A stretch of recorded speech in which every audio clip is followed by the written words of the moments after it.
buenos días, bandera, banderita de México, legado a nuestros héroes. No me desampares ni de noche ni de día. Hoy es miércoles 29 de enero, ya finicito de enero, casi se acaba, ya se nos va, se nos fue.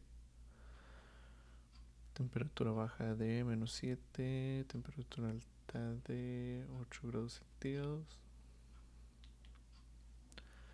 Muy bien, hoy vamos directo a la lectura. Ahora va a ser un video más corto, 15 minutitos, porque nos tenemos que ir a chambear. Pero bueno, sin más, vamos a darle.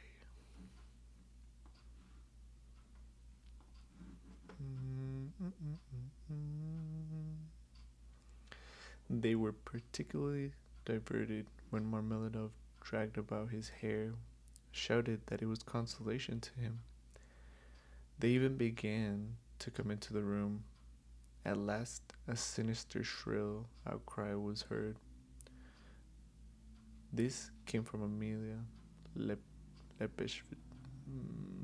Lipovichel herself, pushing her way amongst them and trying to restore order after her own fashion, and for the 100th time to frighten the poor woman by ordering her, with coarse abuse, to clear out of the room next day. As he went out, Raskolnikov had time to put his hand into his pocket, to snatch up the coppers he had received in exchange for his rouble in the tavern, and to lay them unnoticed on the window. Afterwards, on the stairs, he changed his mind and would have gone back. What a stupid thing I've done, he thought to himself. They have Sonia, and I want it myself. But reflecting that it would be impossible to take it back now, and that in any case he would not have taken it, he dismissed it with a wave of his hand and went back to his lodging. Sonia wants pomatum too, he said as he walked along the street, and he laughed malignantly. Such smartness costs money. And maybe Sonia herself will be bankrupt today. For there is always a risk. Hunting big game, digging for gold, then they would all be without a crust tomorrow.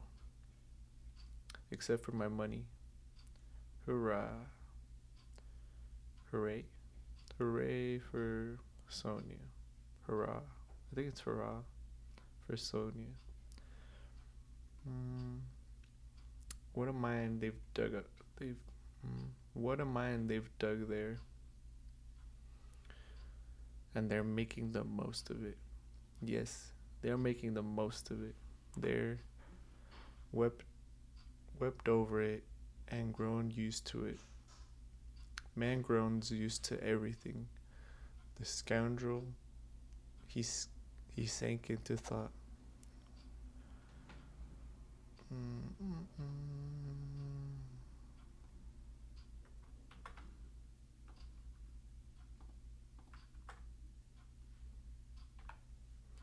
A dishonest or unscrupulous person.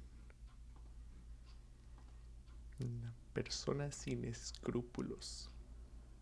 The scoundrel. He sank into thought. And what if I am wrong? He cried suddenly after a moment's thought. What if man is not really a scoundrel? Men in general, I mean, the whole race of mankind. Then all the rest is prejudice. Simply artificial terrors. and there are no berries. And it's all as it should be. Chapter 3. He waked up late next day after a broken sleep, but his sleep had not refreshed him. He waked up bilious, irritable, ill-tempered, and looked with hatred at his room. It was a tiny cupboard of a room, about 6 paces in length. It had poverty-stricken appearance, with its dusty yellow paper peeling off the walls, and it was so low-pitched that a man of more than average height was ill at ease in it and felt every moment that he would knock his head against the ceiling. The furniture was in keeping with the room. There were 3 old chairs, rather rickety, a painted table in the corner, which lay a few manuscripts and books. The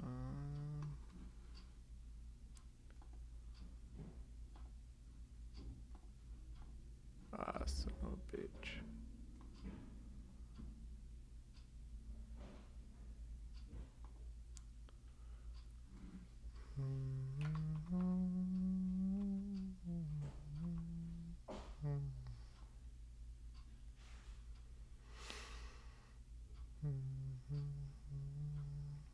Manuscripts and books. The dust that lay thick upon them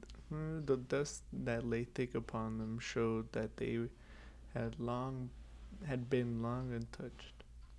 A big, clumsy sofa occupied almost the whole of one wall and half the floor space of the room. It was once covered with chintz.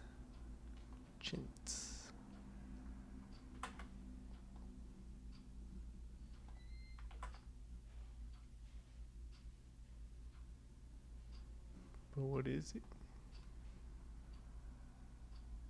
Cheap, poor quality.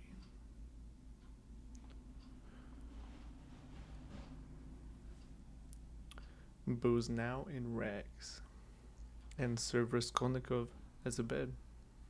Often he went to sleep on it, and he was, without undressing, without sheets, wrapped in his old student's overcoat, with his head on a little pillow, under which he heaped up all the linen he had, clean and dirty, by way of a bolster. A little table stood in front of the sofa. It would have been difficult to sink to a lower ebb of disorder. Ebb?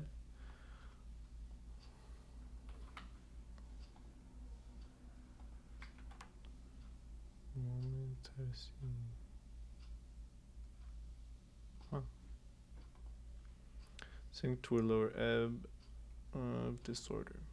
But to Raskolnikov, in his present state of mind, this was positively agreeable. He had got completely away from everyone, like a tortoise in its shell. And even the sight of the Severant girl, who had to wait upon him and look sometimes into his room, made him writhe.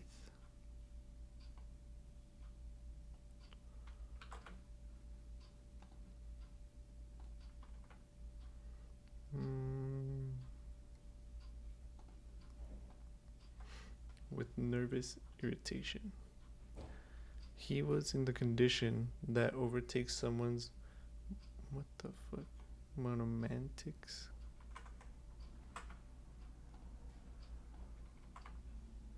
The person is exaggerated, uses him. Okay. Monomaniacs. Monomaniac.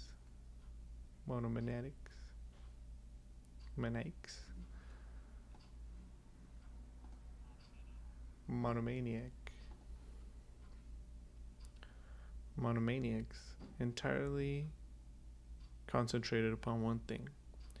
His landlady had for the last fortnight given up sending him in meals, and he had not yet thought of what?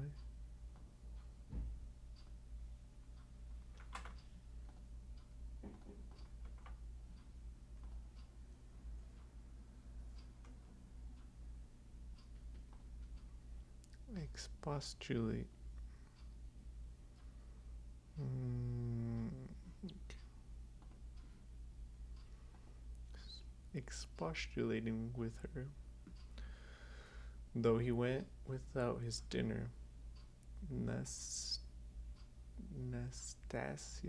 Nastasia, the cook and only servant, was rather pleased at the lodger's mood, and had entirely given up sweeping and doing his room. Only once a week or so she would stray into his room with a broom. She waked him up that day. "Get up. Why are you asleep?" she called to him. "It's past 9. I've brought you some tea. Will you have a cup?" "I should think you're fairly starving." Raskolnikov opened his eyes, stared, and recognized Nastasia, sorry. "From the landlady, eh?" he asked, slowly but with a sickly face, sitting up on the sofa. "From the landlady, indeed." She set before him her own cracked teapot full of weak and stale tea, and laid 2 yellow lumps of sugar by the side of it. "Here, Nastasia, take it, please," he said, fumbling in his pocket, for he had slept in his clothes, and taking out a handful of coppers. "Run and buy me a loaf, and give me a little sausage, the cheapest at a pork butcher's. The loaf I'll fetch you this very minute. But won't you rather have some cabbage soup instead of sausage?" "It's capital soup. Yesterday's. I saved it for you yesterday, but you came in late. It's fine soup." When the soup had been brought, he had begun upon it. Nastasia sat down beside him on the sofa and began chatting. She was a country peasant woman, a very talkative one. Praskovia Pavlovna, Praskova, Praskovia Pavlovna means to complain to the police about you, she said. He scowled. Scowled.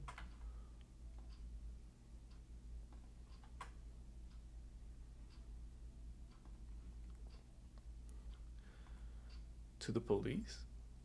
What does she want? You don't pay her money, and you won't turn out of the room.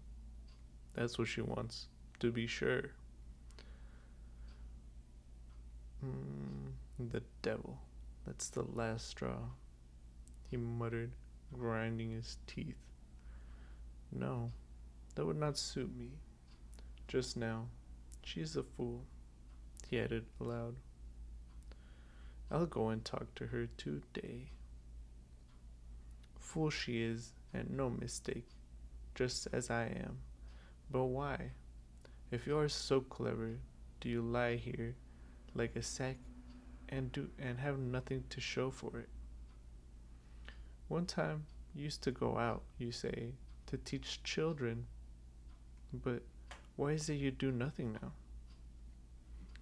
"I am doing," Raskolnikov began suddenly and reluctantly. "What are you doing?" "Work." "What sort of work?" "I am thinking," he answered seriously after a pause. Nastasia was overcome with a fit of laughter. She was given to laughter, and when anything amused her, she laughed. Uh, mm, mm, mm, mm, I don't know. Laughed something idly, quivering and shaking all over till she felt ill. And have you made much money by your thinking? She managed to articulate at last. One can't go out to give lessons without boots, and I am sick of it. Don't quarrel with your bread and butter. They pay so little for lessons. What's the use of a few coppers? He answered reluctantly, as though replying to his own thought. And you want to get a for and you want to get a fortune all at once? Sorry. And you want to get a fortune all at once? He looked at her strangely. Yes, I want a fortune, he answered firmly after a brief pause. Don't be in such a hurry. You quite frighten me. Shall I get shall I get you the loaf or not? As you please. I forgot. I forgot. A letter came for you yesterday when you were out. A letter? For me? From whom? I can't say. I gave 3 kopecks of my own to the postman for it. Will you pay me back? Then bring it to me.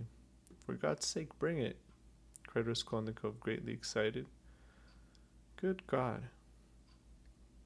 A minute later, the letter was brought to him. That was it. That was it. From his mother. From the province of R.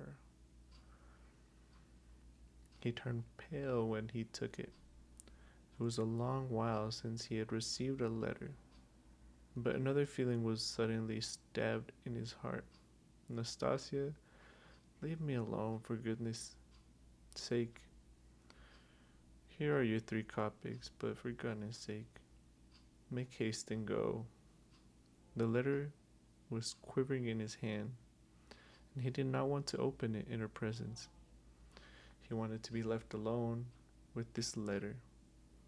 When Nastasia had gone out, he lifted it quickly to his lips and kissed it. Then he gazed intently at the address, the small slopping handwriting, so dear and familiar, of the mother who had once taught him to read and write. He delayed and seemed almost afraid of something.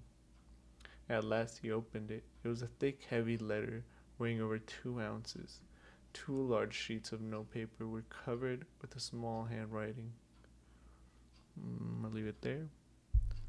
The suspense. See what the letter says. Next episode. Bye.